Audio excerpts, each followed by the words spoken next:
سب سنیں گے؟ بولو سنیں گے انشاءاللہ۔ ایک بات میں آپ کو بتاؤں، یہ واقعہ سننا، ایک آدمی ملک شام میں رہتا ہے۔ بھائی کیا ہوا؟ آپ لوگ کس کو ہاتھ کر رہے ہیں؟ خیر اس کو چلنے دو اپنا، ہم بات بہت جلدی ختم کریں گے، اور آپ بولو تو ابھی ختم کر دو ابھی، سنیں گے سب سنیں گے، 5-10 منٹ سنیں گے نا انشاءاللہ۔ ایک آدمی ملک شام میں، بولو کہاں پر؟ ملک، یہ سننا بہت پیارا واقعہ ہے۔ ایک آدمی ملک شام میں، شام یعنی سیریا، جس کو آج ہم لوگ کیا بولتے ہیں؟ سیریا۔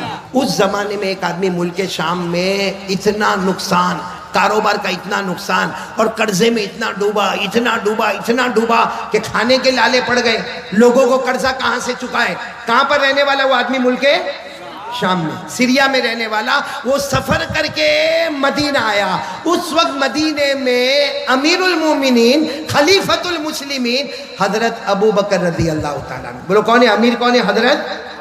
وہ ملک شام سے معلوم نہیں اپنے اونٹ پہ بیٹھ کے کتنے دنوں کا، کتنے راتوں کا، کہاں سیریا اور کہاں مدینہ، لیکن وہ آدمی آئے، حضرت ابو بکر کے دروازے پر گئے، اور حضرت ابو بکر کا دروازہ کھٹکھٹایا۔ اس لیے کہ اس وقت سارے مسلمانوں کے بادشاہ کون تھے؟ حضرت ابو بکر۔ تو دروازہ کھٹکھٹایا، حضرت ابو بکر رضی اللہ تعالیٰ عنہ دروازے پر آئے، تو انہوں نے کہا کہ میں کلمہ پڑھنے والا ایک مسلمان ہوں، میں مصطفیٰ کا غلام ہوں، لیکن معاملہ ایسا ہے کہ میں شام سیریا سے آیا ہوں، اور بہت نقصان ہو گیا، کاروبار میں بہت نقصان ہو گیا، قرضے میں ڈوب گیا، میرے بیوی بچوں کے کھانے کے لالے پڑے، میں شام سے مدینہ آیا، ابو بکر میری کوئی مدد کر دو، کچھ میرے کو دے دو، میں قرضہ چکا دوں، نیا کاروبار شروع کر دوں، میں بھکاری نہیں، بھیک مانگنے نہیں آیا، صرف اپنے حالات میں مجبور ہو کر میں آیا۔ حضرت ابو بکر نے فرمایا آؤ اندر آؤ۔ اب حضرت ابو بکر کے گھر کا دروازہ تھوڑا اچھا تھا، اندر گئے تو دیکھا کچھ بھی نہیں۔ حضرت ابو بکر نے روتے روتے کہا کس سے مانگنے آئے ہو؟ تم میرے پاس مانگنے آئے ہو؟ یہ سوچ کر مانگنے آئے ہو کہ میں مسلمانوں کا بادشاہ ہوں، امیر ہوں؟ ارے 2 دن ہو گئے میرے گھر میں کھانے کو نہیں ہے، 2 دن ہو گئے میرے گھر میں کھانے کو نہیں۔ تو وہ آدمی کہنے لگا پھر میں کہاں جاؤں گا؟ میں تو مدینہ آیا تھا، یہ سوچ کر آیا تھا کہ حضرت ابو بکر میری مدد کریں گے۔ سننا حضرت ابو بکر کیا فرماتے؟ ایک کام کرو، عثمان کے پاس چلے جاؤ۔ حضرت، ساتھ میں بولو کن کے پاس چلے جاؤ؟ حضرت۔ آواز ابھی بھی نہیں آ رہی، بولو کن کے پاس چلے جاؤ؟ حضرت۔ تو کہنے لگے میں تو عثمان کو پہچانتا نہیں ہوں، آپ کچھ لکھ کر دے دو تو میں چلے جاؤں گا حضرت عثمان کے پاس۔ حضرت ابو بکر نے فرمایا میرے لکھنے کی کوئی ضرورت نہیں ہے، بلکہ ان کو کہنا بھی نہیں کہ ابو بکر نے بھیجا ہے، لکھنے کی بھی ضرورت نہیں، اور عثمان کو کہنا بھی نہیں کہ ابو بکر نے بھیجا ہے، صرف جا کر وہاں جا کر اتنا کہہ دینا میں غریب ہوں، مصطفیٰ کا غلام ہوں، کوئی بھی مصطفیٰ کا غلام آ جائے، عثمان کی سخاوت شروع ہو جاتی ہے۔ بولو سبحان اللہ۔ تو انہوں نے کہا لیکن میرے کو تو بہت بڑی رقم چاہیے۔ سنو انہوں نے کیا کہا؟ مجھے تو بہت بڑی رقم چاہیے۔ کیوں بڑی رقم چاہیے میرے کو؟ اس لیے کہ میرے کو قرضہ بھی ادا کرنا ہے، نیا کاروبار بھی شروع کرنا۔ ارے قربان جاؤ، حضرت ابو بکر نے فرمایا کتنی بھی بڑی رقم چاہیے عثمان کے پاس چلے جاؤ، رقم کا ذکر مت کرنا، اور مجھے کچھ لکھنے کی بھی ضرورت نہیں، اور یہ بھی مت کہنا کہ ابو بکر نے بھیجا ہے، آپ چلے جاؤ جہاں تمہاری سوچ ختم ہوتی ہے حضرت عثمان کی سخاوت شروع ہو جاتی ہے۔ بولو سبحان اللہ۔ اب وہ آدمی گئے، بولو کن کے پاس جا رہے یہ سیریا والے؟ کن کے پاس جا رہے ہیں؟ حضرت۔ اب حضرت عثمان کے پاس جا کر کیا ٹینشن ہوا معلوم ہے؟ جب گھر کے باہر گئے تو دیکھا کہ حضرت عثمان تو گھر میں اپنے بچوں کو ڈانٹ رہے، اور بچوں کو کیا کہہ رہے؟ ارے میرے بچوں تم دودھ بھی پیتے ہو، اس میں شہد بھی ملاتے ہو، دودھ کا خرچ الگ ہوتا ہے، شہد کا خرچ الگ ہوتا ہے، ارے خرچہ اتنا کرو گے تو کیسا چلے گا؟ اب یہ باہر کھڑے کھڑے سوچنے لگے مجھے تو عثمان کے پاس بھیجا، اور یہ تو اپنے بچوں کے ساتھ میں ڈانٹ رہے، اور کس کے واسطے ڈانٹ رہے؟ دودھ کے واسطے ڈانٹ رہے، شہد کے واسطے ڈانٹ رہے۔ لیکن انہوں نے ہمت کی، حضرت عثمان کا دروازہ کھٹکھٹایا۔ بھائی سب سننا، جیسے حضرت عثمان نے دروازہ کھولا، کہا کیا ہوا؟ انہوں نے کہا السلام علیکم، میں سیریا کا رہنے والا، ملک شام کا رہنے والا، قرضے میں ڈوبا ہوا ہوں، اور میرے پاس کھانے کو کچھ نہیں ہے، اور میں نیا کاروبار شروع کرنا چاہتا، میں بھکاری بن کر نہیں آیا، لیکن آپ میری مدد کر دو گے تو بہت اچھا ہوگا۔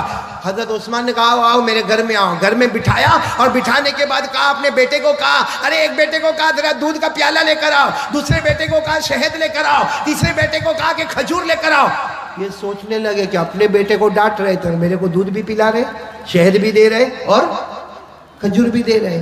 اب سننا، حضرت عثمان رضی اللہ تعالیٰ عنہ نے تھوڑی دیر میں ایک اونٹ تیار کیا، اور اونٹ پر اتنا سامان، کپڑے، برتن، اناج، غلہ، اور ساتھ میں 6000 درہم دیے۔ کتنے درہم دیے؟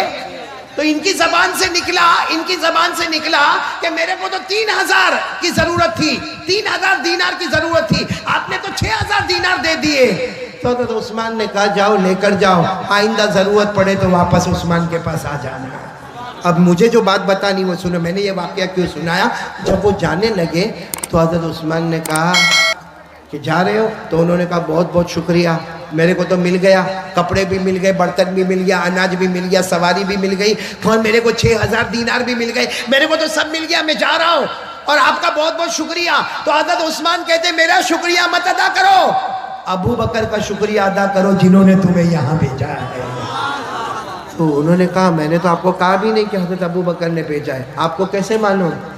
حضرت عثمان نے کہا ہم مصطفیٰ کے غلام ہیں، ان آنکھوں سے کم دیکھتے ہیں، ان آنکھوں سے زیادہ دیکھتے ہیں، ہم ان آنکھوں سے بصارت سے کم دیکھتے ہیں، ہم دل کی آنکھوں سے دیکھتے ہیں کہ کون کیا سرمایہ لے کر آتا ہے۔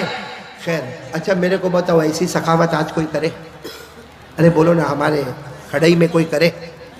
ارے کوئی کرے ایسا ہی؟ آل اوور انڈیا میں جاؤ کوئی ایسی سخاوت کرے؟ نہیں کرے۔ لیکن ایک بات آپ کو بتاؤں، یہ عثمان اتنی بڑی سخاوت کرنے کے بعد جب حضرت ابو بکر رضی اللہ تعالیٰ عنہ کا انتقال ہو گیا، امیر المومنین کون بن گئے؟ حضرت عمر۔ حضرت عمر رضی اللہ تعالیٰ عنہ شہید ہو گئے، ان کے بعد میں امیر المومنین کون بنے؟ بہت پیسہ، بہت مال دولت۔ ارے جب حضرت ابو بکر کے زمانے میں حضرت عثمان کے پاس اتنا مال و دولت تھا، اب تو حضرت عثمان خود امیر المومنین بنے ہیں، سارا بیت المال ان کے پاس میں ہے، ساری زمین کی دولت ان کے پاس میں ہے۔ لیکن یہی حضرت عثمان، پورا مجمع سن لو، رات کے سناٹے میں قبرستان جاتے تھے۔ بولو کہاں پر جاتے تھے؟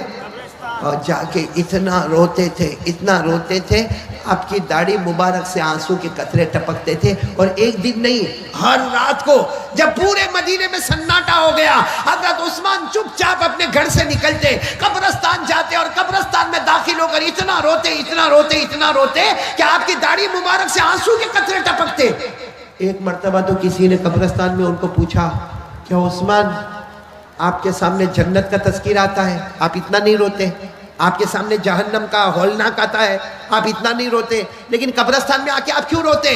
سنو، پورا مجمع سنو۔ حضرت عثمان روئے، اور روتے روتے فرمایا میں نے میرے نبی صلی اللہ علیہ وسلم کو کہتے ہوئے سنا کہ قبر آخرت کی منزلوں میں پہلی منزل ہے۔ بولو قبر آخرت کی منزلوں میں۔ حضرت عثمان نے روتے روتے کہا میرے نبی نے فرمایا کوئی اس میں بچ گیا، ہر منزل میں بچ گیا، لیکن کوئی اس میں پکڑا گیا، ہر منزل میں پکڑاتا جائے گا، ہر منزل میں پکڑاتا جائے گا۔ میرے پیاروں، یہ پوری بات حدیث پاک میں، بولو یہ پوری بات کہاں پر ہے؟ میں آپ کو حدیث سناتا ہوں۔ کان عثمان رضی اللہ تعالی عنہ اذا وقف على قبر بكى حتى تبل لحيته فقيل له تذكر الجنة والنار فلا تبكي وتبكي من هذا فقال عثمان رضي الله تعالى عنه سمعت رسول الله صلى الله عليه وسلم يقول ان القبر اول منزل من منازل الآخرة فإن نجا منه فما بعده أيسر منه وإن لم ينجو منه فما بعده اشد من۔ حضرت عثمان فرماتے میرے نبی نے فرمایا قبر آخرت کی منزلوں میں پہلی منزل۔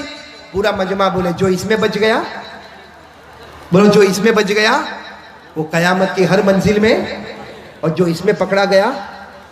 چلو کون کون چاہتا ہے کہ قبر میں بچنا ہے اللہ کے عذاب سے؟ بس آخری بات، قبر میں جانا ہے کہ نہیں جانا؟ نہیں، پورا مجمع بولے بھائی جانا کہ نہیں جانا؟ میرے کو بھی جانا ہے، آپ کو بھی جانا، میرے کو بھی مرنا، آپ کو بھی مرنا۔ ارے میرے پیارو، غسل کا پانی میرا بھی اور آپ کا بھی تیار ہوگا، کفن کا کپڑا میرا اور آپ کا دونوں کا تیار ہوگا، ہم سب کو جنازہ ہمارا اٹھے گا، اور جب ہمارا جنازہ اٹھے گا ہمارے گھر والے روئیں گے، اور ہمیں قبرستان لے جایا جائے گا، اور قبر کی اندھیری رات میں ہمیں قبر کے اندر اتار دیا جائے گا۔ سب کو جانا ہے نا قبر میں؟ اب کون کون چاہتا ہے کہ قبر کے عذاب سے بچنا ہے؟ ایک کام، اللہ کی قسم، ادھر دیکھو 5 منٹ، ایک کام کے لیے تیار ہو جاؤ. میں اللہ کی قسم سارے علماء کے بیچ میں کھاتا ہوں, ایک کام کر لو, قبر کا عذاب تو دور کی بات, قبر میں آگ کا دھواں بھی ہمارے قریب نہیں آئے گا, بلکہ میں قسم کھاتا ہوں اللہ ہماری قبر کو جنت کا باغ بنائے گا. بولو انشاءاللہ, آمین بولو. اللہ ہماری قبر میں جنت کی خوشبوئیں لائے گا. بولو آمین. اللہ ہمارے قبر میں جنت کا بچھونا بچھائے گا. بولو آمین. اللہ ہمارے قبر کو جنت کے باغوں میں سے ایک باغ بنا دے گا. بولو آمین. ایک کام کرنا پڑے گا. کھڑے والوں اگر آپ تیار ہو تو میں آگے بولوں, کرو گے انشاءاللہ؟ کیونکہ ہمارے نبی کا وعدہ ہے کہ قبر کا عذاب نہیں ہوگا اگر یہ کام کرو گے. تو کون کون تیار ہے؟ ہاتھ اوپر کرے بھائی. تیار ہے تو ہاتھ اوپر رکھے, بولو انشاءاللہ. نہیں میں بات ختم کر رہا ہوں, بولو انشاءاللہ. آواز نہیں آ رہی, بولو انشاءاللہ. کل کی فجر بولو انشاءاللہ. موت کی شام بولو انشاءاللہ. ہماری نماز قضا نہیں ہوگی, بولو ہماری نماز. اور اللہ کی قسم ہمارے نبی کا وعدہ ہے جو نمازی ہوگا اللہ اس کی قبر کو جنت کا باغ بنا دے گا. بولو انشاءاللہ. پڑھیں گے, نماز پڑھیں گے انشاءاللہ. ہاتھ نیچے رکھو, آخری بات سن لو, ہر نمازی جنتی ہے. پڑھیں گے, بولو پڑھیں گے نماز. یہاں بہت سارے بیٹھے ہیں جو نہیں پڑھتے نماز, لیکن آج کھڑائی والے اور جہاں جہاں سے لوگ آئے ہیں, آج سب لوگ ایک پکا ارادہ کریں کہ ایک مرد مومن, ہمارے مومن کی زبان اتنی پکی زبان ہے, پہاڑ اپنی جگہ سے ہٹے گا لیکن مومن کی زبان اپنی جگہ سے نہیں ہٹے گی. آج پکا وعدہ کرو کہ انشاءاللہ موت تک ہماری نماز قضا نہیں ہوگی انشاءاللہ. اور میں ایک آخری بات بتا دوں جو آپ سب لوگ میرے ساتھ میں بولیں گے, ہر نمازی جنتی ہوتا ہے. بولو ہر نمازی. آواز نہیں آ رہی ہے, بولو ہر نمازی. قرآن میں لکھا, میرے ساتھ میں پڑھو. اللہ نے فرمایا وَالَّذِينَ هُمْ عَلَى صَلَاتِهِمْ يُحَافِظُونَ أُولَئِكَ فِي جَنَّاتٍ مُكْرَمُونَ. اللہ تعالیٰ فرماتے پیارے پیارے میرے بندے 5 وقت نماز کی پابندی کرے.